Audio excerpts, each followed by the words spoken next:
So that's kind of my struggle, what to do, whether to stay with my current lifestyle, which I really like, coaching businesses and maybe writing books and tinkering with things, or I should switch gears and try to go for it. And, I'm always thinking about Ray Kroc I think it was 53 or 54 when he started McDonald's. So maybe it's not too late for me to really do this if I really want to, and try to turn it into a business and try to make a huge impact with these 1.5 million companies that are starved for the solution that maybe I could provide.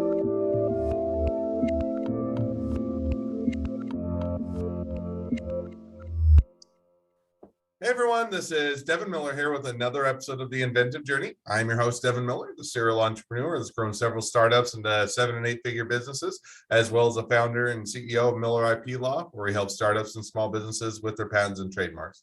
If you ever need help with yours, just go to strategymeeting.com. We're always here to help. Now, today we have another great guest back on the podcast, which was we chatted with about 6 months ago, had him on. And it's always fun to kind of do the where are you at now episodes where we get to kind of catch up, see what's been going on lately and what's happened since last we heard from him. So we're having Steve Preda on. And I always want to say Prada, and it's because I always think of Devil wears Prada. So if I mess up the name one way or the other, that's my excuse. But as far as a quick catch up, so Steve in the last 6 months has launched a book and promoting it on Amazon, learned a little bit about how people might be misinterpreting the title or the book and how to adjust that a bit and what that means. And also been working on a couple new ideas for management blueprint and a platform to help people self-coach. And we'll get into that conversation a little bit of that. So with that much as an introduction, welcome on the podcast, or back onto the podcast, Steve. Devin, it's great to be back on the podcast. I'm excited to see you here on a Friday afternoon and have a good chat. Absolutely, and excited to have you back on. So before we get into what's happened over the last 6 months and kind of what's been going on, maybe give the audience kind of a reminder, a refresher course. If, first of all, encourage everybody to go listen to the original episode. But if they wanted that crash course or that refresher course, kind of remind us where you were at about 6 months ago. 6 months ago, I was just about to publish my book titled Buyable, Your Guide to a Self-Managing, Fast-Growing, and High-Profit Business. So I was so in that excitement, the first book that I really launched and published. And I also was facing a transition. So I was the licensee of an organization called EOS Worldwide, and they turned themselves into a franchise. And I decided not to kind of tie myself into a franchise agreement. And I joined another organization called Pinnacle, which is taking everything that EOS does, which is helping small businesses get organized and have a structured execution process to a much higher level. And that's the other thing that happened the last 6 months. I was getting ready for that, and this happened over the last 6 months. I transitioned my clients to this new program called Pinnacle. So these are the most important, more salient points. All right, fair enough. So now with that much as kind of a refresh and reminder, we'll dive into kind of what's going on with the last 6 months. So one of the things that I think we touched on with the original episode, which is a bit ongoing, is you launch the book and you have it in the background there, Buyable, and started promoting it on Amazon. So tell us a little bit about how the book launch went, how the promotion's been going, and you also mentioned a little bit about how people may have misunderstood the title and how you adjusted that, or kind of how people have you reframed that. So give us a little bit of an introduction or a reminder as to how things have been going with the book. Yeah, so publishing a book is about 10% writing the book and 90% promoting it. So it's an arduous process. I started this last April, just as the pandemic broke, and it took me only 6 weeks to type up the first draft. And then I spent the next year and a half now with, tweaking it and packaging it and promoting it. So the last 6 months was all about launching it on Amazon and asking for reviews, getting people reviewing the book, and then advertising the book and blogging about it, talking about it on podcasts such as your podcast. Mhm. And that was a really interesting experience with lots of ups and downs. So it's not easy to get reviews. I had probably 300 people promising to give me a review, and I'm happy to report that I have about 65 reviews, which is just a fraction of the people, but it's still a good number to have. I'm excited about that. Also, the book hit the #1 in its category in July, so that was also exciting. But what I learned in the process is that it's not about hitting #1, because most anyone can get there with enough money put behind advertising. But it's all about keeping it up in the rankings so that people actually see it over time. It becomes a visible book, and people then find it without the advertisement. They can buy it and kind of help your ideas gain traction. So that's really the secret, and that's what I've been trying to figure out the last couple of months, how to make the book advertising self-financing, which is very tricky, especially for business books, because people write business books because they want to generate business.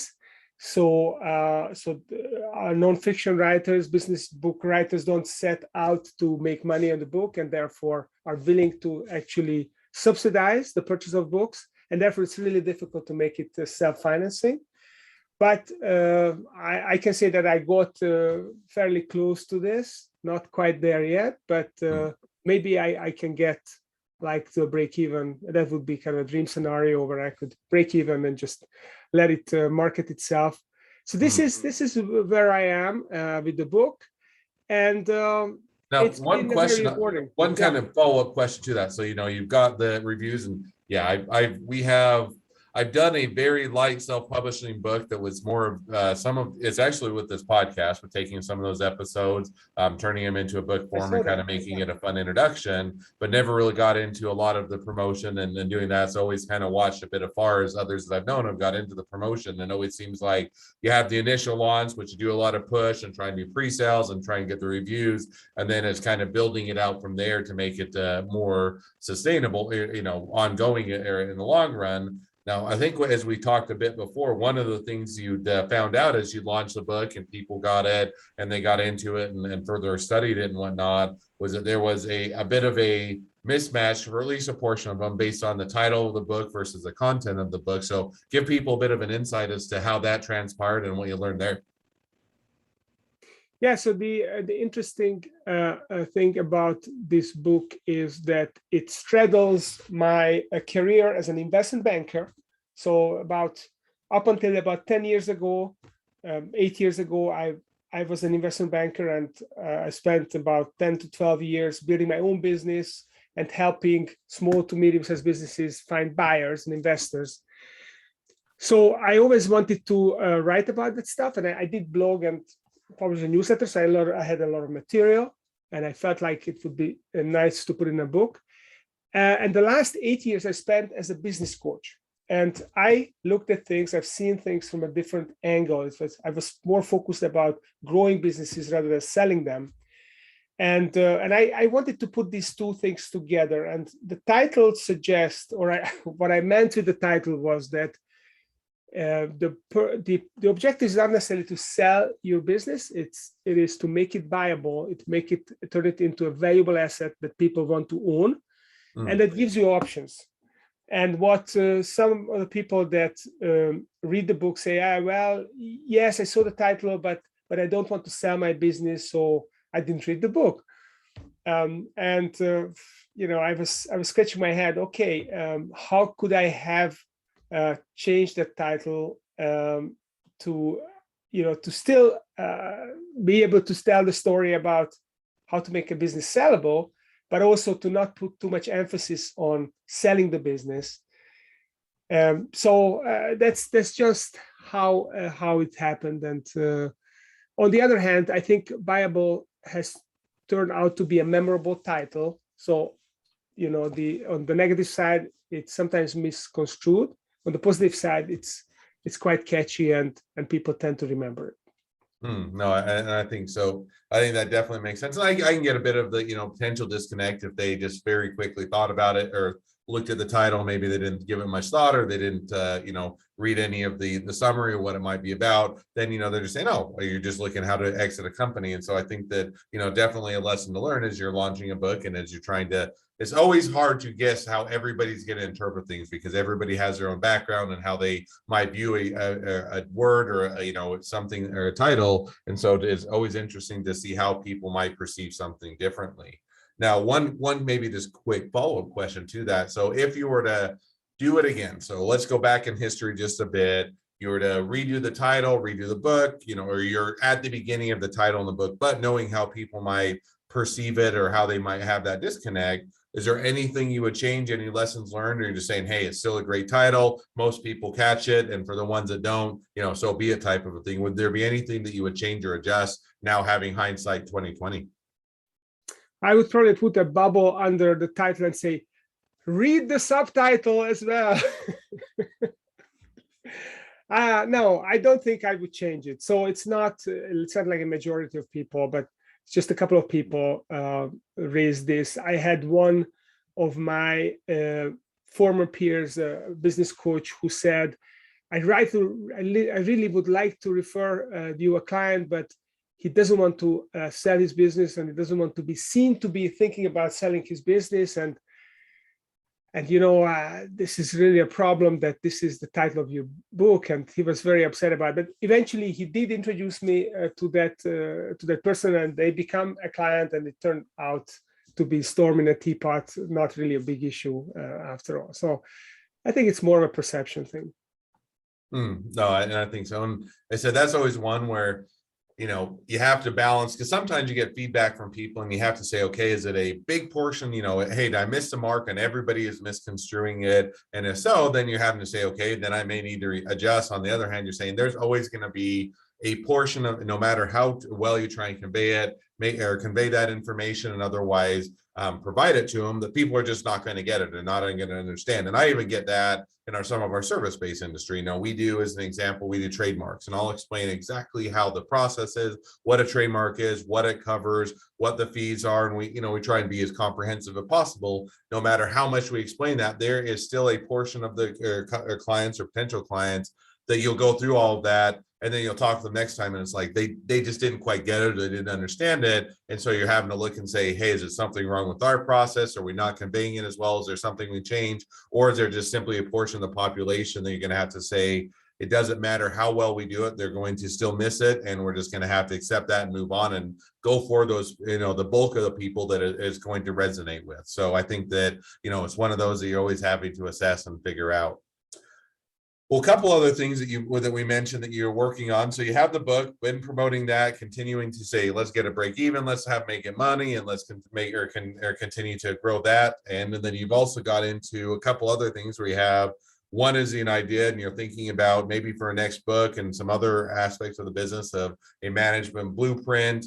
And then you're also looking at maybe building a platform that people can self-coach a bit about. So give us an idea of kind of, tease it out in the future, so to speak, as you're getting ready to, or thinking about maybe going down these paths and these projects, what that looks like and where you might be headed. Yeah, I don't want to speak too much about these because, I don't want to jinx it. But don't jinx yourself. So do it so that you don't jinx yourself. Exactly. I don't want to jinx it. I don't want to, there is this theory that if you have a great idea and you speak about it too much, then you are kind of neutralizing the excitement of the idea. You talk it out, and then you will not be able to use the energy of it to actually create the thing. So I don't want to make that mistake. But, it's interesting when you write a book. I guess I'm not a woman, but my wife tells me, and I read about this, that, and you have several children, so maybe you can attest to this, that women, when they give birth, then say, never again, I'm not going to go through that again. But then you forget it. You're biologically wired to forget the experience. And 3 months later, it's like it's never happened. And I guess writing a book is perhaps similar. So it's a very arduous process, but it's also a very rewarding process. So when you're done, after a few months, you start thinking, oh, what if I tried it again and wrote another book? So definitely I've been going through that process as well. And one of the things I'm really obsessed about is this idea of management blueprints. And I have as you know, you were a guest on my podcast, Management Blueprint.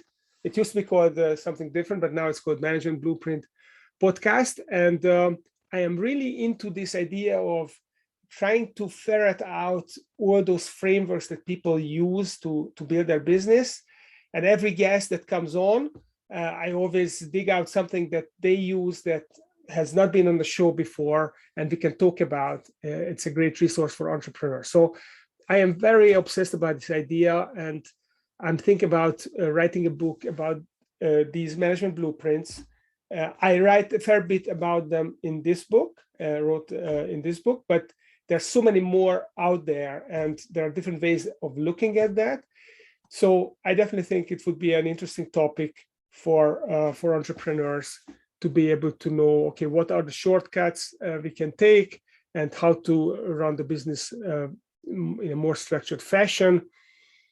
You know, one of the things that I stumbled upon during researching Buyable is that there are 1.7 million 10 to 250 employee organizations, companies in the US, and the average life span of these organizations is 8.5 years. So essentially over 85% of these companies never make it to their 10th anniversary.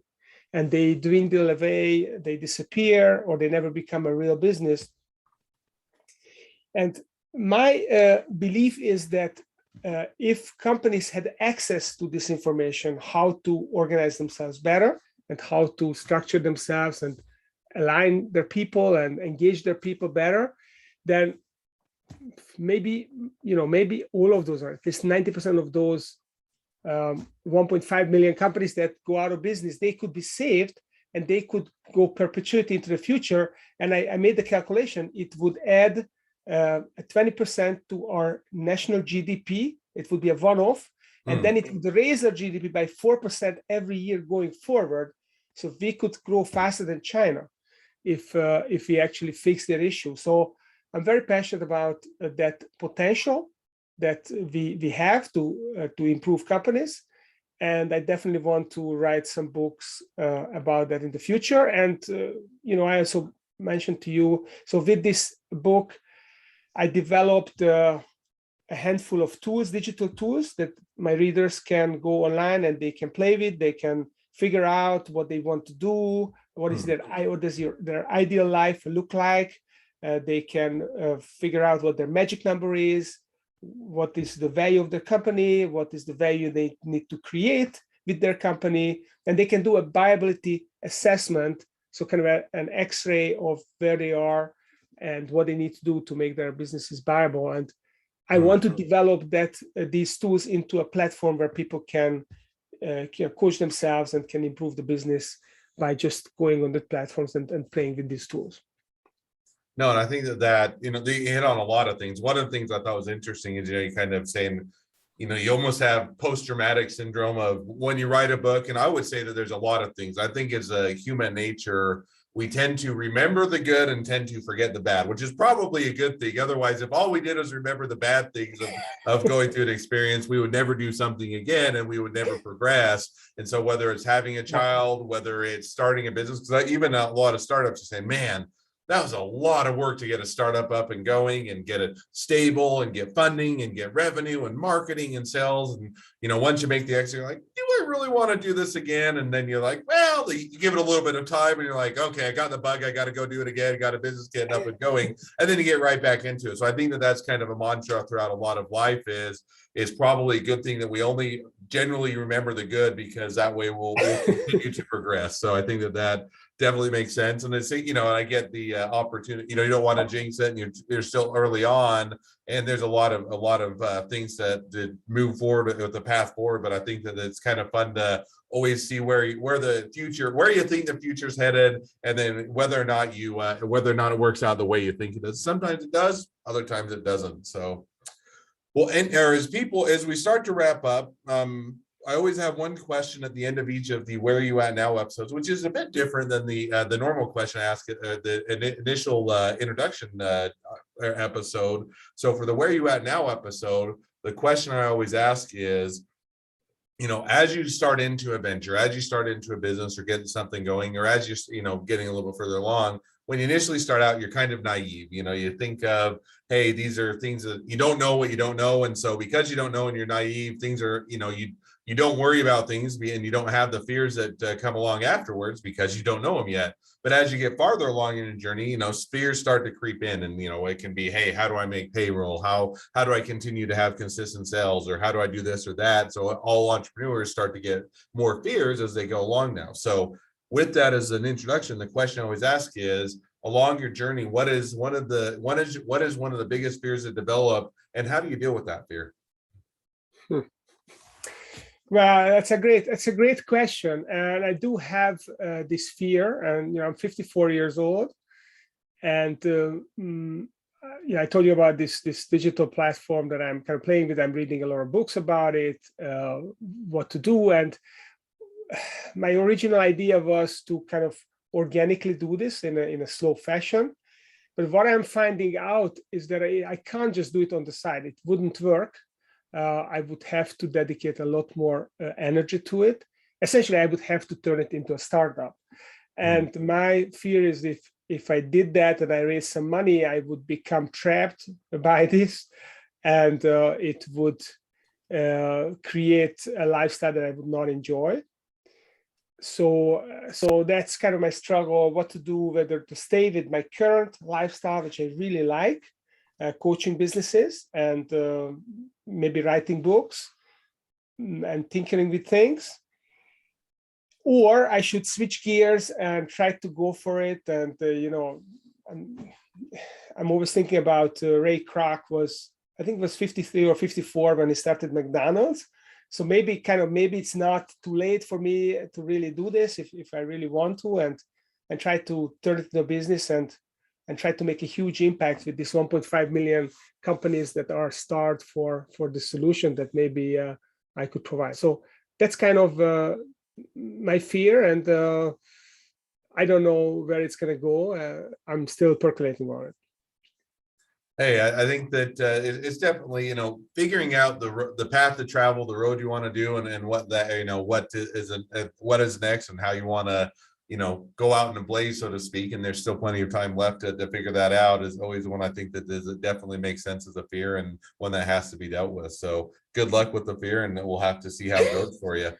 Well, as we wrap up, if people want to find out more, they want to, get your book, they want to be a customer, client, or a purchaser of your book, they want to be an investor in one of your next ventures, they want to be an employee in one of your next ventures, they want to be your next best friend, any or all of the above, what's the best way to reach out to you, contact you, or find out more? So, they can find me, obviously, the book on Bible, Steve Preda Bible, or stevepreda.com. Very simple. And if you want to check your company, how viable it is, then you can check viabilityassessment.com, and then you can answer those questions, and you get an X-ray along 6 factors of viability where your business is, and you can figure things out how you can move forward from there. All right. Well, definitely encourage people to check out the book, pick it up, and also check it out online and do the assessment. So also all great ways to connect up with you, as well as on LinkedIn. So, well, thank you again for coming back on the podcast. It's been fun to catch up. It's been a pleasure. Now, for all of you that are listeners, if you have your own journey to tell, or you want to catch up, if you've already been on the podcast, we'd love to have you either way. Feel free to go to inventiveguest.com and apply to be on the show. Couple more things, make sure to like and share, and otherwise subscribe to the podcast, so that we can make sure that everybody finds out about all these awesome episodes. And last but not least, if you ever need help with patents, trademarks, copyrights, or anything else with your business, just go to strategymeeting.com, grab some time with us to chat, and we're always happy to help. Thank you again, Steve. It's been a pleasure, and wish the next leg of your journey even better than the last. Sounds good. Thank you, Devin. Thanks for having me on the show. Absolutely.